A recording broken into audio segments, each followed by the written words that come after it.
I'm not going to Colombia, one of the most dangerous countries in the world.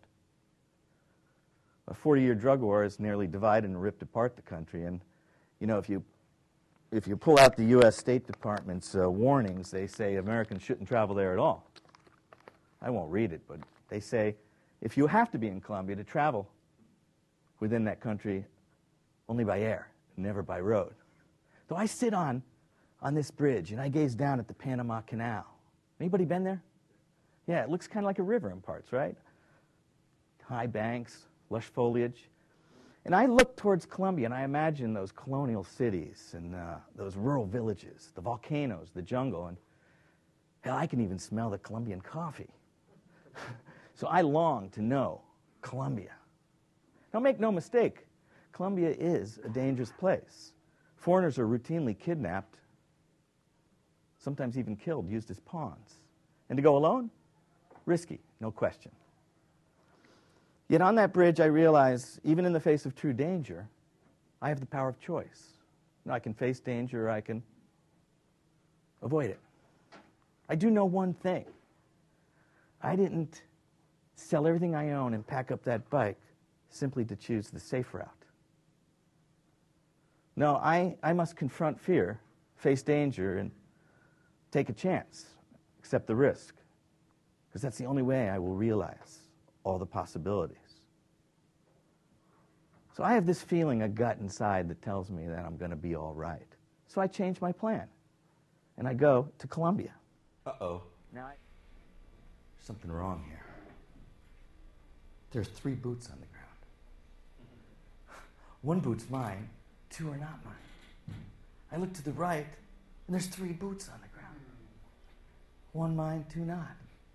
I am flanked by 2 men clad in jungle fatigues, carrying automatic weapons.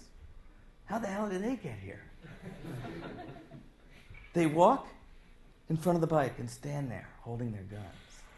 And then these guys ask me those questions travelers have heard 100 times. I've heard them 1,000 maybe, except they use the points of their gun for punctuation. You say, "Where you going? Where you from? Where did you get that motorcycle?" The gentleman on the right takes a step towards me again. And with sarcasm or sincerity, I can't tell. He says, "So you like waterfalls, do you?" Sí, gusto. He says, "There's another one in the jungle a kilometer away, even more beautiful. Come, follow us." Now, is that an offer or an order? And if I go, will I ever come out? Now, mind you, I'm standing on the side of the road, and on one side of me is my motorcycle and 200 pounds of all my earthly belongings. It's my escape ticket. Except if I go, will they shoot? On the other side of me, I got 2 men holding weapons, telling me to walk into the jungle with them. Now, mind you, I am in the most dangerous part of Colombia, and nobody knows I'm here. So I look into each of their eyes for comfort, and I see something, and I'm filled with a sense of calm. So we walk into the jungle, single file, one guy with his gun in front of me, and another with his behind. And my motorcycle and my 200 pounds of earthly belongings, I leave them, including my MacBook Pro, teetering on the on the edge of a cliff on a little rock. Single file. Now we walk. One man with his gun in front of me, and the other with his right behind. And my motorcycle and everything I own, I leave it on the side of the road, teetering on that rock at the edge of a cliff. And we walk this barely narrow path, winding around trees. We've got to push leaves from our faces. And I pick up my camera and I snap a photograph. The man in front of me, startled by the sound of the shutter, turns around and glares at me. I think, oh, God, I forgot. Never, ever take a picture of a policeman or a government personnel, or even, you know, it's illegal even to shoot pictures at an airport in a foreign country, most. Doing so can get your camera confiscated, thrown in jail, or even worse. So I present the camera to the guy, and I click the shutter again, and I let him do it. he puts it around his neck, and we continue into the jungle. And then he hands the camera to his other friend, who starts taking pictures. Then I don't know what gets into me. Crazy Allan. Alone in the jungle. Two guys. And then I don't know what gets into me.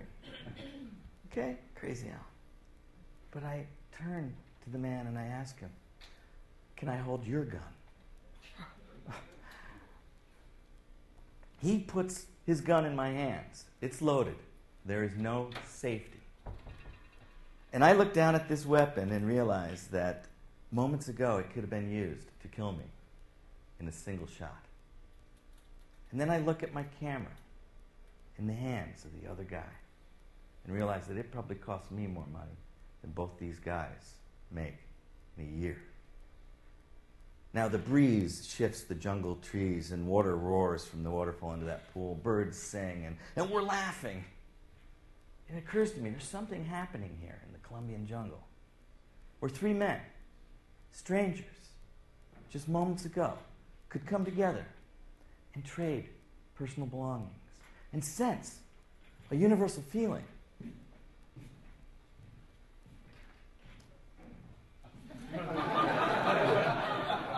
The whole gun.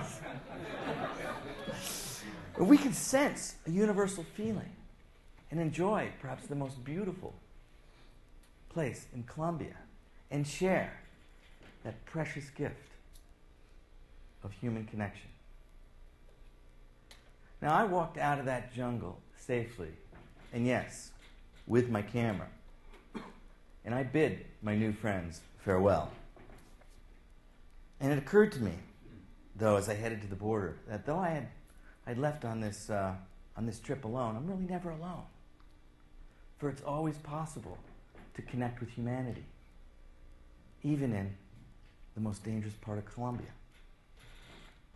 Again and again, I was reminded of just what happens when you step out of your comfort zone and take a chance and trust.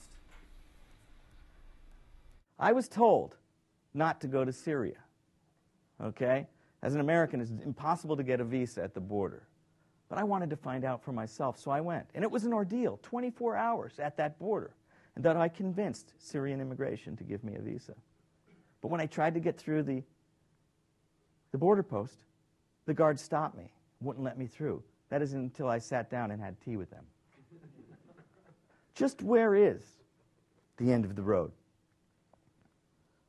3 years, 62,000 miles, 35 countries, 5 continents. Again and again, I find myself at the beginning. Sure, often facing danger, confronting fear, and feeling alone. But I find if I just take the time to lift up my visor and look, I'll discover always someone there. I realize my capacity to connect with people and humanity. And when I do, I realize what's possible. I mean, sure, life can throw you a curveball and knock you out your comfort zone, force you to travel new roads, ford rivers, or cross bridges. But instead of walking or riding through life behind a visor, avoiding risk, take a chance. Trust yourself. Trust others. Lift up your visor. Let down your guard and see what's possible. And remember, at the end of every road, there's always another beginning.